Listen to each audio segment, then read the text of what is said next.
else will break your heart. I'm never gonna hold you back. I'm always gonna have your back. So Hello, beautiful people. Happy Thanksgiving, my American friends.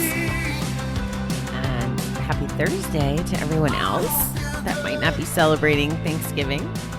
You're still allowed to be grateful, you know. I know that I am grateful not just because it's Thanksgiving, but I'm grateful every day for the people in my life, for you guys, for having my health and most of my sanity. I don't know that I'd say all of it, but most of it. I have a huge list of things I can be grateful for, and I hope that you do too. For today's reading, we have a quote from Francis Bacon. A wise man will make more opportunity than he finds. Sometimes we're too tired when it's time to go to a meeting. We're undecided. Should we go to our group or should we take a week off because we need a break, in air quotes?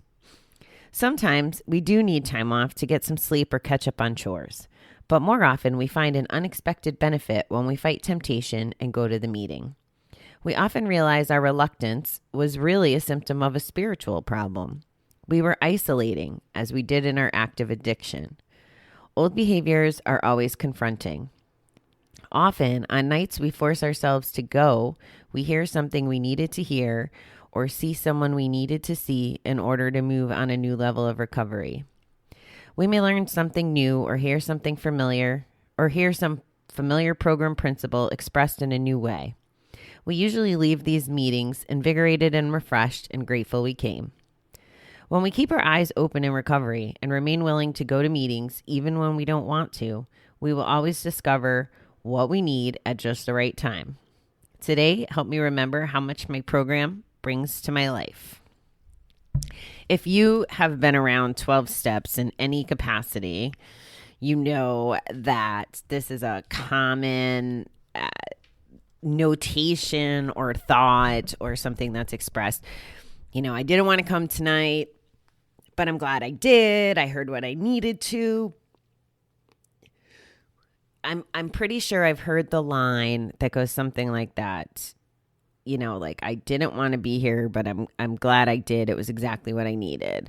And I think the reading really captures, you know, it kind of calls us out on our bullshit, right? You don't want to go to a meeting? Is it because you want to isolate? Which is attitude thinking, in my humble opinion. I was in a group yesterday, and it actually wasn't a recovery group.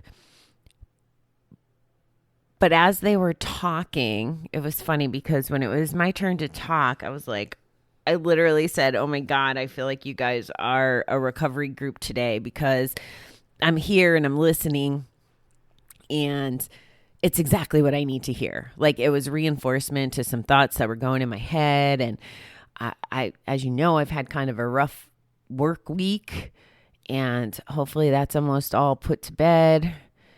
It was very enlightening and humbling, actually. And I'm grateful for even the challenges of the week. But when I was sitting in this room, like, that's part of what happened was that I had kind of an aha moment just listening to some of my peers speak. And that's what happens in meetings a lot of the time. You know, sometimes we just need perspective.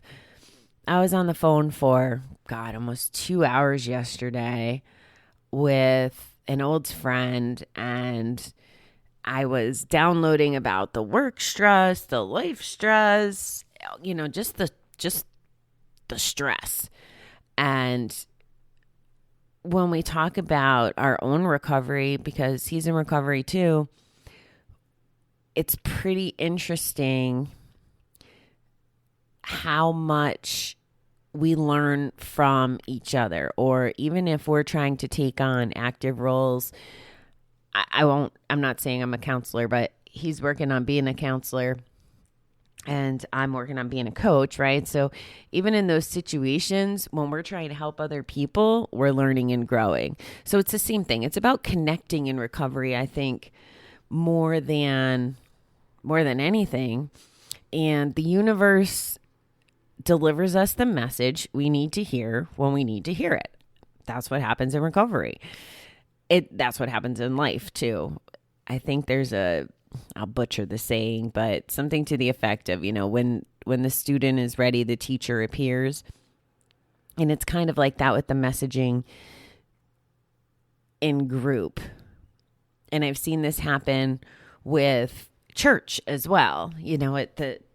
Of course, I haven't been really good at going this year, of course, with COVID, but I never got back in the routine even when they opened up. But the days I didn't feel like going were the days I went and the message was the most powerful. I'm not going to use this reading to say, hey, go to a meeting. What I am going to use this message to say is when you don't feel like showing up, push through it, and that's the time to show up. Whether it's a meeting or church or whatever that looks like, right? Because I am an advocate for everybody taking their own path. We talk about the 12 steps here, and I'm a believer in the 12 steps. I also am open to so many other things, right? It's important that we keep recovery as a priority. It's important that we check in. And if we are trying to avoid a meeting, that we push through it and go, a meeting, a circumstance, whatever that is, and check in around your feelings around it. Is it because you're truly just exhausted or stressed or have the chores? Or is it because you just don't want to check in? You don't want to see where you're at, and you do want to be alone and let your mind kind of derail your progress, your hope, your good feelings. I think it's happened to all of us. And it's just part of the journey, guys. It's okay to feel that way. I just can see, and I'm trying to be thoughtful in what I say here, but there's definitely a correlation that I've seen through time that if people stop going to meetings, they generally go back to gambling or drinking or whatever. And I'm not sure if it's just what we learn at meetings or dialing in or on what we're feeling or what the problems are or listening.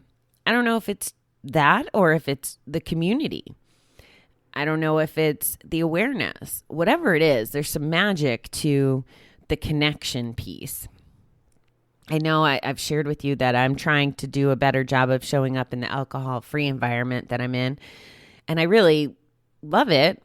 And it's very easy for me to say, and I haven't been doing a good job at showing up at group at the center. I'll be completely honest. I got out of my routine with that, and I haven't done a good job of getting back. But I'm I shouldn't say but, I'm not trying to excuse my behavior. I do feel like there's only so many hours in the day, right? Or the hours in a week. So if I'm working on my recovery, whether it's with you when I record and talk, this is literally working on my recovery every day, right? But staying engaged with that community is another dynamic, and it's an important one. So I've kind of traded maybe my gambling meetings for the alcohol-free meetings. And it's not necessarily that I feel like I need more support in one way or another. Some of it is about giving back. Some of it is about learning new things. A lot of the things at the center, a lot of the conversations that have happened, I've been a part of, there's, and again, there's probably days I need to show up there and hear that message. It's just the way I'm going right now. And maybe I need to show up and hear what's going on in the alcohol-free community. That's all I can figure. I do owe it to myself and to my community at the center to get back going to those groups. I'm trying to be a little bit more engaged in our conversation on the thread and not get so caught up in working all the time and not being there for the people who have been there for my journey. So it's important, and it's important that I try to set the best example I can for the newcomers. We had a new person yesterday, and I don't, know him. I didn't go to the meeting and didn't meet him. I just kind of had a little bit of interaction and welcomed him in the text. But it's important that he sees that it works. I've been going to the center for well over 3.5 years. And that's another important dynamic that's helped impact my life. And I need to show people that that's how that is and that it works that way. So that's part of, we're getting close to December here, and that's part of the 12th step work is giving back and showing up. And I totally went off the rails, of course, about the reading. I think the moral of the story, guys, is go when you don't want to go. Or pick up the phone when you don't want to pick up the phone. Those are the times you need it most. It's been proven over and over again that it works. It might be uncomfortable in the moment, but it really does work. So that's kind of my short and sweet conversation with you today. I think tomorrow is my interview with Patrick, which I'm just so excited about. So obviously I keep talking about it, and my team was asking me stuff about him this morning, and it's just an interesting journey, and he's probably one of the smartest men that I know. Really, really smart. So yeah, so make sure you check in for that. I will be back tomorrow. I hope that everyone has a fabulous day, whether you're celebrating the holidays or not. I hope that you're taking care of yourself, nourishing your soul and your body,